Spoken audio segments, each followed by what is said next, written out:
Bonjour à tous, vous écoutez l'émission Compte à rebours présentée par Thérèse Pan pour Radio Taïwan International.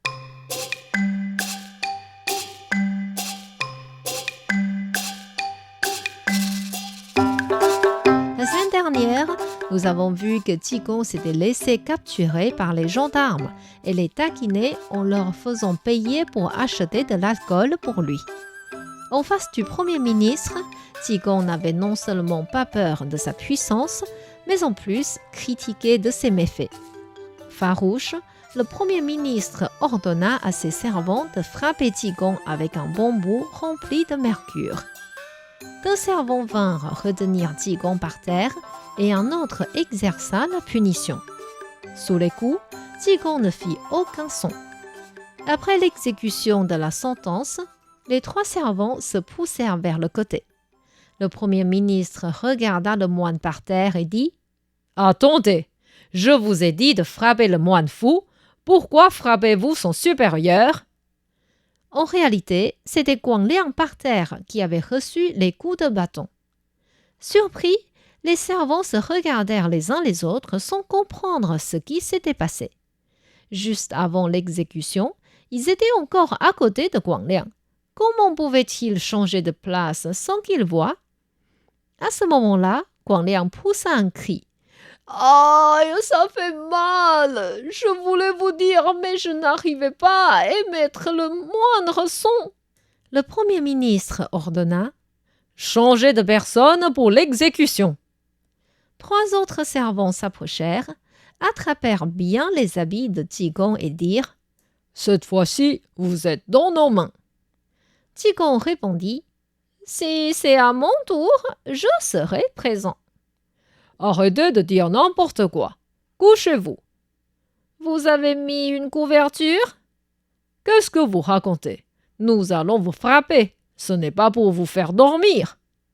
Un servant s'assit sur les épaules de Qigong, l'autre sur ses jambes. Le 3e prit le bambou et frappa sous l'ordre du Premier ministre. Or, 30 centimètres avant de toucher le corps de Qigong, le bâton changea de sens et frappa celui qui était assis sur les épaules. Celui-ci bondit de 3-4 pas plus loin et cria « Hé, qu'est-ce que tu fais? C'est parce que je ne t'ai pas prêté de l'argent ce matin que tu veux te venger maintenant ?» Énervé, le Premier ministre dit « Changez encore de bourreau. Donnez-lui 80 coups de bâton au lieu des 40 prévus. Si je n'arrive pas à le frapper, je ne serai plus gouverneur. » Qigong répondit « Si vous arrivez à me frapper, je ne serai plus un moine. » Comme tout à l'heure, le bâton changea de sens avant de toucher Qigong, mais cette fois-ci, il tomba sur le servant qui retenait ses jambes. Le Premier ministre comprit que c'était en raison du pouvoir magique de Qigong qu'il n'arrivait pas à le toucher. Il sortit de derrière les rideaux en voulant réprimer le pouvoir du moine par sa majesté et cria « Frappez-le! Frappez-le !» Les servants furent tous effrayés par la colère noire de leur maître. Un servant prit le bambou et utilisa toute sa force pour frapper Qigong. Or, ce bambou se lâcha de sa main et vola vers le Premier ministre. Au moment où les servants considéraient cela la fin du monde, le bâton tomba par terre aux pieds du Premier ministre. Celui-ci ramassa le bâton et dit « Vous êtes inutile, je vais le frapper moi-même !» À ce moment-là, la cloche d'urgence de la maison terrière retentit et surprit le Premier ministre. En réalité, les filles de cette famille habitaient toutes dans la maison terrière et, à part le Premier ministre, aucun homme ne pouvait y entrer. S'il y avait une situation grave, elles pouvaient sonner la cloche pour demander de l'aide. Avant que le Premier ministre puisse réagir, une servante sortit en courant et dit « Maître, au secours, votre chambre a pris feu !» Le Premier ministre vit le lien entre Qigong et cette affaire. Il ordonna donc « Renfermez ce moine dans une pièce vide et je veux 20 personnes pour le surveiller. Je vais le juger à minuit. » Ensuite, il alla vers la maison arrière avec des dizaines de servants. Son épouse était dans la cour en tremblant. Elle demanda aux servantes « Où est le foyer de l'incendie ?» Une servante répondit « Des cendres sorties du grand encensoir sont tombées sur les rideaux du lit et ont causé cet incendie. » Le premier ministre demanda aux gens d'aller éteindre le feu. Lui-même prit l'encensoir et le lança par terre de toute sa force. Ce geste surprit tout le monde.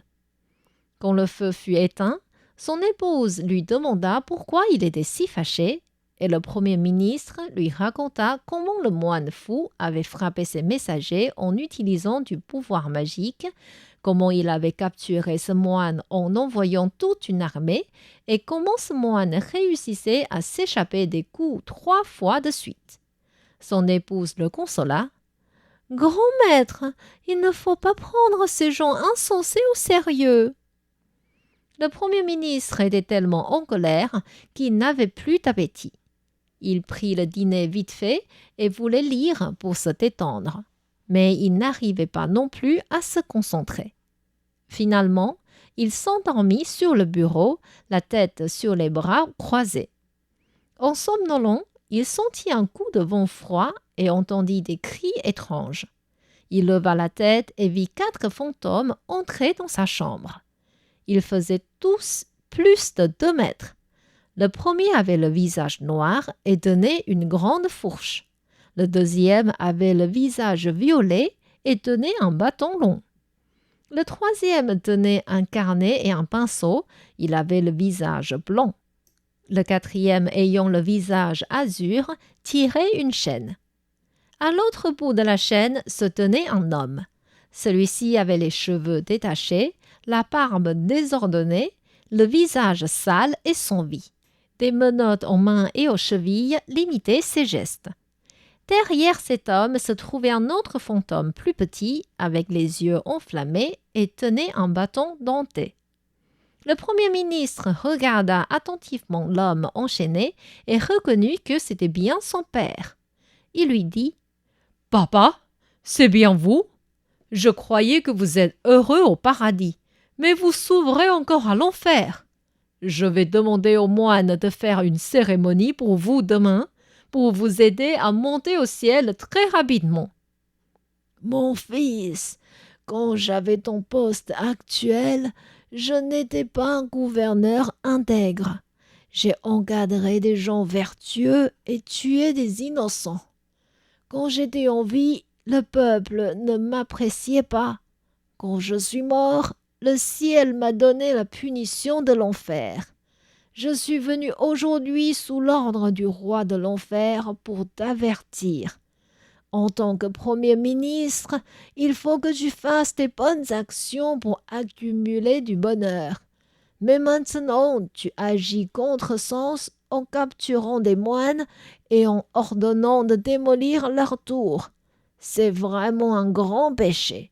Écoute mes conseils, relâche vite les moines et n'interviens plus dans leur construction. » Avant que le premier ministre puisse répondre, le grand fantôme qui tenait la fourche dit « Allez, il faut partir !»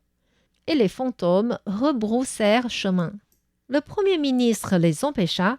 « Attendez, j'ai encore des choses à dire à mon père !» Il tendit sa main vers son père, mais les fantômes ne prirent pas sa demande en considération. Lorsqu'il tira l'habit de son père, tous les fantômes disparurent. Il ne saisit qu'un bougeoir et le fit tomber. Le bruit du bougeoir tombé par terre réveilla le premier ministre et il réalisa que c'était un rêve. En entendant le bruit, son épouse se réveilla aussi et demanda ce qui s'était passé. Le premier ministre lui raconta donc son songe en lui disant qu'il voulait relâcher les moines et les laisser construire leur tour. Et pourtant, son épouse lui dit « Je croyais que les gens qui ont fait beaucoup d'études comme toi n'étaient plus superstitieux. Comment? Crois-tu encore aux fantômes et considères-tu que les rêves pourraient se réaliser ?» En entendant cela, le premier ministre changea d'idée et ne voulait plus prendre son rêve en compte. Vers minuit, il ordonna aux subordonnés d'amener Qigong au bureau pour le juger. Pendant qu'il transmit ses ordres, la flamme de la bougie devant lui devint soudainement haute de 30 centimètres. Le Premier ministre fut surpris par cette scène, mais dans la seconde qui suivit, la flamme devint petite comme un pépin et sortit une lumière verte. Ensuite, la flamme redevint très grande et cela se répéta 3 fois. Le Premier ministre sortit une épée et coupa la tête de la bougie. Or, la flamme se divisa en 2 qui flottèrent dans l'air. Il donna encore un coup d'épée sur ces 2 flammes et elles devinrent 4. Très rapidement, de nombreuses flammes remplissaient la chambre en raison des coups successifs d'épée. À ce moment-là, des servantes entrèrent en disant qu'il y avait une dizaine de fantômes apparus dans le jardin sous la table. Il y en a qui sautaient, qui frappaient des hommes, qui saignaient et qui n'avaient pas de tête. C'était un vrai bazar chez le Premier ministre. Et tout cela, c'était naturellement une œuvre de Qigong. Comment le Premier ministre pourra-t-il se débarrasser de ces fantômes? Est-ce qu'il relâchera les moines ou bien il insistera dans son idée? Pour connaître la suite de l'histoire, je vous invite à revenir la semaine prochaine au Conte à rebours.